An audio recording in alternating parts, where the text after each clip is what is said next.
On September 11, 2001, Casella Vice President of Fleet Mike Wilson was working as a maintenance foreman at HO Penn Machinery, a Caterpillar dealership in Newington, Connecticut. Mike managed a team of 25 heavy machinery mechanics and had also worked with the generator rental division during his time at HO Penn. On that day, Mike's life changed forever, just like so many others. Let's go beyond the bin with Mike, in his own words. I was working in the office, and someone came out and said, hey, a plane hit one of the towers or hit the trade center. It's like, wow, that's kind of weird.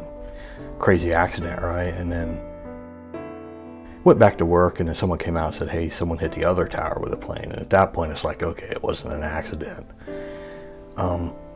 The thing with the company is I knew we had all the generator service and everything for that area, so I knew, and Caterpillar maintenance, so I knew we were going to have to go down there. So, the ride down, you're thinking, what's it going to look like? What am I going to see? What is it? So you're trying to prep as much as you can for what you're going to see. And at first, I'm thinking on the drive down, going down 95, and there's like no traffic. There's nothing moving anywhere, so it's just a weird feeling. And then you look, once you get a little closer to the city, you look and you can see the smoke just pouring out of there. The initial drive to get there was to get power everywhere. So we were dragging cables. We had miles of cable strung all through everywhere. One of the cool things was when I got down there on Thursday, the goal was to get Wall Street powered up so they could open on Monday. So we did that. That was all on CAT generator power.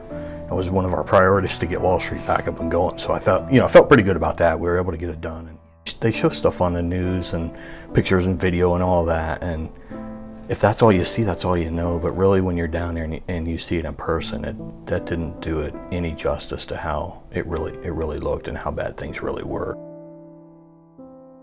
One of the places where we hooked up a generator was at a triage center. And I seen them wheel him in on a stroller, back the ambulance up, wheeled him in on a stroller. Recognized, looked at the guy, seen him take him in and everything.